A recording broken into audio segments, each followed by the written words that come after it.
It is Wednesday, the 11th of September, 2024. My name is Pigeon Rose. This is my song of the day.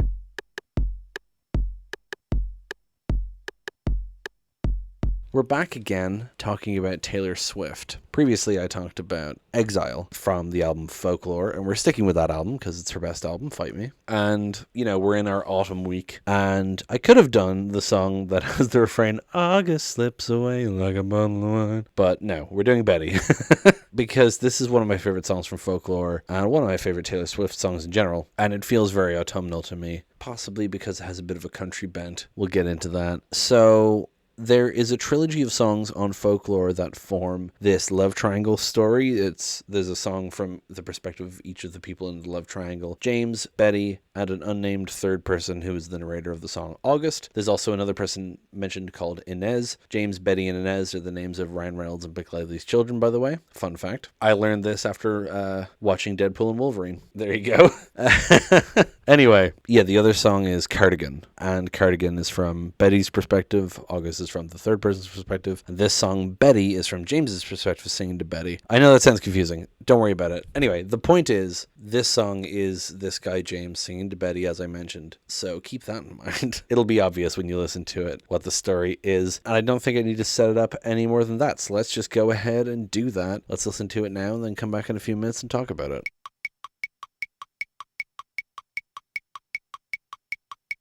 There it is. That's Betty by Taylor Swift. I like how Taylor Swift has had this kind of, she's had different eras, hence the Eras tour. She started off as a country singer, then she progressed into pop, and then she had her kind of folk era here with like Folklore and Evermore, and now she's kind of gone back to a more poppy side with Midnights and Tortured Poets Department. But this song in the middle of Folklore is just a straight up country song. It's great.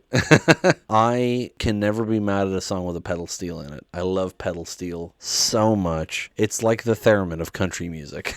And of course the harmonica as well. Like when I first listened to the album, and it starts with the guitar and whatever, and then you hear the and I was like, hell yeah, I'm into it. So, a bit of a country throwback style. The song itself, as I mentioned, follows these characters. Specifically, this song is the character James, who cheated on Betty during the summer, saying to her, like trying to apologize to her, but clearly doesn't understand the severity of the situation. It's very much a teenage boy sort of outlook of like not understanding why what he did was such a bad thing, you know what I mean? And he's making excuses and he's blaming other people and all that shit.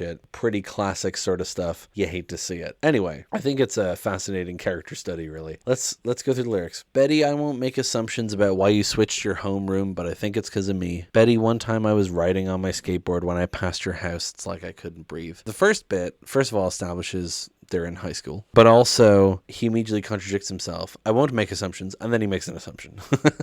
And it's probably true, but it's very self-centered of him to be like, I think it's because of me. And then I was riding on my skateboard also makes him sound like a young dude. But it's like I couldn't breathe. I mean, that's the guilt getting to you, buddy. You heard the rumors from Inez. You can't believe a word she says most times, but this time it was true. The worst thing that I ever did was what I did to you. So it mentions Inez here, and she's another character. She's implied to be like a kind of a school gossip of some description, or at least someone who's friends with Betty who tells her about James cheating on her. And so naturally James is trying to like tarnish her name. You can't believe a word she says. Such a reactionary thing to say most times, but this time it was true.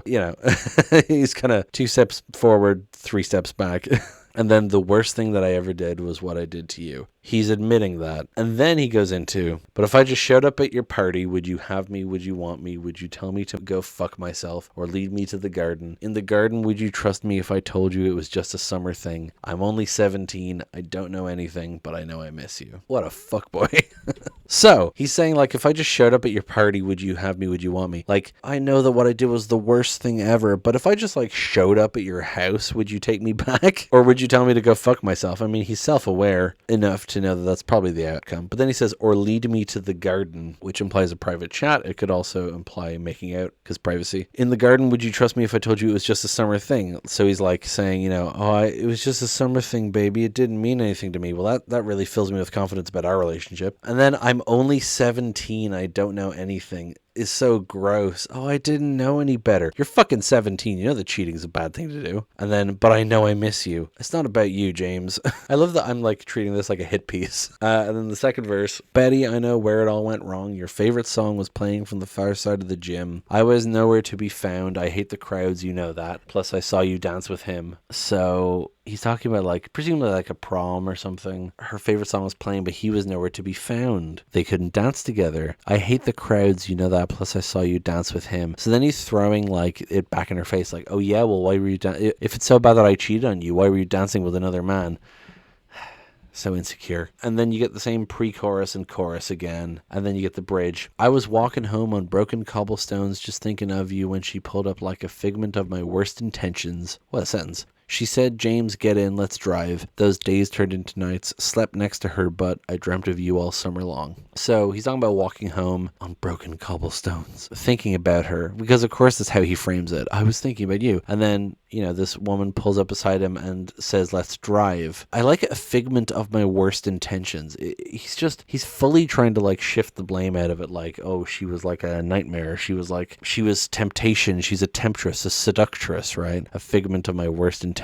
I couldn't help myself. I'm but a man. I'm only 17. And then, yeah, those days turned into nights. Slept next to her, but I dreamt of you all summer long. That's not reassuring. Like, oh, you know, I was sleeping with another person, but I was thinking about you. Okay, you were still sleeping with another person, though. It's really telling how he frames all of this. And then we get, Betty, I'm here on your doorstep, and I planned it out for weeks now, but it's finally sinking in. Betty, right now is the last time I can dream about what happens when you see my face again. The only thing I want to do is make it up to you. So I showed up at your party. Yeah, I showed up at your party. So now it's suddenly shifted to him actually on her doorstep. He's been planning this apology for ages, but there's no turning back now. And he shows up at the party because he thinks that's a good idea. And then the final chorus, whenever I think of country songs and their structure, I think of two things. I think of that mashup that's like the 6 top charting country songs all mashed up together and they're all the exact fucking same. And also I think of Bo Burnham's country song and,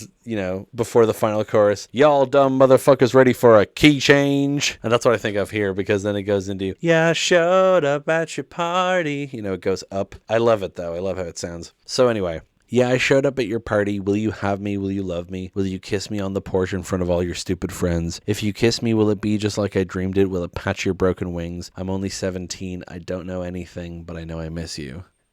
So then will you have me? Will you love me? It feels real desperate, real like, please take me back. Will you kiss me on the porch in front of all your stupid friends is very optimistic. And also, all your stupid friends is very telling as well. Doesn't like her friends, probably because Inez is probably there. Also, in my head, I always sing it as in front of all your fucking friends, or in front of your stupid fucking friends. It just scans for me. If you kiss me, will it be just like I dreamed it? So obviously he's been thinking about this for a while. But then, will it patch your broken wings?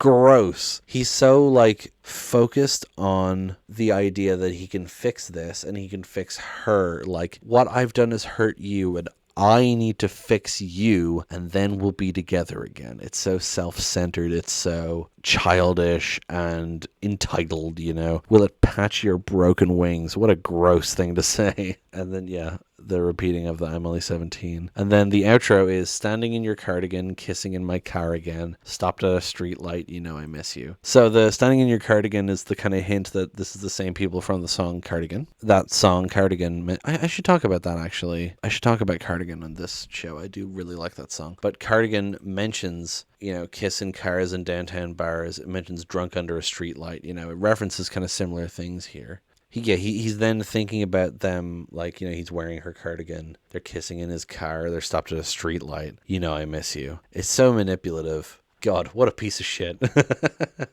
Anyway, yeah, that's pretty much all I have to say. I mean, the music is good. It's standard country stuff. I love harmonica. I love pedal steel. And I love Taylor's voice in this. I love the key change. I really like this song, and I hope you enjoyed it too. Thank you so much for listening to this episode. Please hit like, hit subscribe, leave a comment down below. I think it's just a really good representation of the entitlement that some people, especially teenage boys, feel about other women, how they think that, you know, their feelings don't matter and they can just cheat on them and everything's fine. Ugh. She just needs to get laid. No, you need to go to therapy. Thank you so much for listening. Please hit like, hit subscribe, leave a comment down below. Tell me what you think of this song and this episode. Tell other people about this show. Thank you so much for listening, and I'll talk to you tomorrow. Break it down.